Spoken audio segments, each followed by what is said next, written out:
設計咧，擺喺現在可能唔算得係十分超前，但係咧喺10年前嘅話，佢個設計方案咧其實都係比較超前嘅。各位朋友，大家好，我係康華 Helen。嗱，咁今集咧依然都會喺翻江門嘅鳳崗區同大家見面嘅，咁都係去同大家分享我哋嘅筍盤二手盤啊。咁而家身處嘅位置咧就係江門嘅北新區桂香路呢度啦。咁今日同大家分享嘅二手筍盤咧就係我哋嘅天英悅龍灣啦。咁呢度咧有一套3房嘅單位出售嘅，業主咧係一個比較小資嘅姐姐，對生活嘅要求品質咧會有少少要求嘅，所以佢將3房咧改成咗大2房大衣帽間嘅。咁同時咧佢個設計咧擺喺現在可能唔算得係十分超前，但係咧喺10年前嘅話，佢個設計方案咧其實都係比較超前嘅。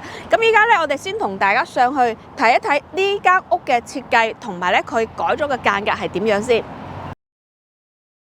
各位朋友，我哋而家咧就喺業主嘅屋企度嚟啦。咁上到嚟屋企入到嚟門咧，俾我感覺呢間屋嘅設計風咧係非常之原木風格嘅。咁當時間屋買翻嚟嗰時候咧係清水樓嚟嘅，咁業主咧係自己裝修，然後咧係一直自己住緊嘅。並且嘅話咧，業主亦都非常之愛惜自己屋企嘅，大家見到就得㗎啦。咁入正面即係一個98平方嘅3房2廳2衛，係改咗2房2衛帶一個衣帽間嘅。咁我哋嚟睇睇個格局同埋咧裡面嘅裝修層次先嚇。咁入門嘅話咧，同樣都係一個正常嘅一個門嚟嘅木門。咁業主咧係改咗智能門鎖嘅，到時用智能啲卡，咁跟住指紋就 OK 㗎啦。咁跟住一過翻嚟呢度咧，佢係一個餐廳、客廳同埋廚房嘅一個佈局嚟嘅。開間咧大概就係3.6米到3.7米左右啦。咁佢呢度咧係做咗一啲比較特色少少咧，咁係做收納方面嘅嘢嚟嘅。嗱，我哋可以睇翻業主本身咧，對於設計方面咧，亦都會有佢自己嘅要求。咁全部都按照佢自己嗰個理念去做嘅一個設計。咁睇我哋嘅家私方面咧，選擇同埋色調方面咧，都係做咗一個系列嘅。咁跟住呢度咧就係一個玄關嘅位置啦嚇，我哋可以睇翻啦。咁廚房係一個L 型嘅廚房嚟嘅，咁佢嘅層次大家都睇到啦。咁我哋咧就佢嘅大嘅雪櫃呢啲啦，咁都唔會帶走噶啦，少見嗰啲就會帶翻走咯。咁出邊呢度有個生活露台嘅，咁個生活露台咧擺咗比較多嘢，畢竟都喺度住緊嘅。咁就話俾大家知，其實生活露台嘅作用咯嚇。咁佢個採光方面亦都係可以嘅。咁然後嘅話咧，呢度就係個餐廳位啦，跟住呢度就係客廳嘅位置啦。咁然後呢度咧就係個主陽台啦。咁主陽台佢個朝向咧係一個北向嘅。咁我哋可以睇翻啦，北向嘅一個朝向咧，佢有少少一個好處就係咧，睇翻小區嘅花園。咁同埋咧，我哋側面咧亦都可以望到呢一個咧就係天沙河嘅。咁呢一個嘅朝向咧雖然係北向，不過咧因為我哋嘅樓距比較闊落嘅前提下咧，咁所以咧導致到咧我哋亦都係會光線好嘅。咁加上咧業主亦都已經封埋窗㗎啦，做埋我哋嘅紗窗啊、蚊網啊呢啲全部都做埋晒㗎啦。咁我哋嘅新業主買翻嚟咧，基本上你可能做牆身嘅油漆嘅話咧，都係可以入住㗎啦。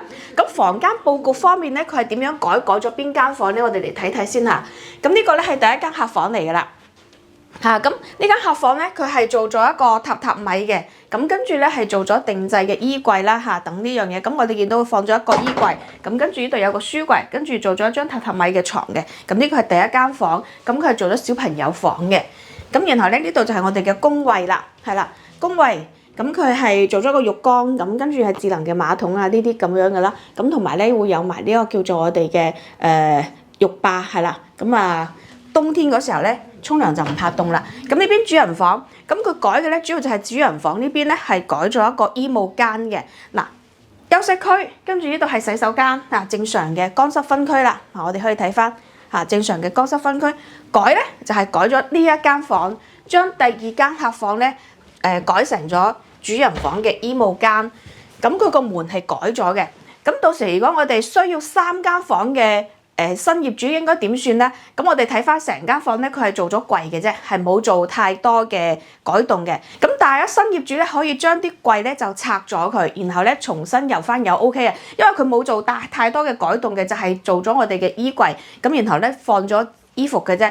咁門方面咧就要改啦，因為咧佢個門咧就改咗入嚟主人房度嘅。咁本身咧佢個門就喺呢度嚟嘅，係啦，咁所以咧，到時候咧，大家咧就要3間房嘅前提咧，需要改個門啦，咁將另外一間衣帽間變翻房就 OK 嘅啦。嗱，咁佢成間屋嘅設計咧係會比較溫馨啲嘅，咁平時咧亦都會比較少住啦。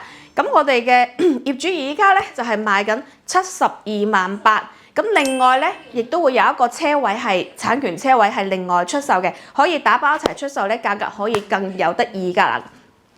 咁呢套單位咧就會喺我哋嘅江門市鳳崗區北新嘅天英悅龍灣呢一個小區啦。咁樓下大家都剛才要講到咧，有個天沙河啦，咁啊周邊嘅生活配套亦都非常之成熟嘅。咁業主咧係誠心出售㗎啦，咁大家有興趣嘅話咧，可以聯繫我哋睇睇呢間房。下次再見。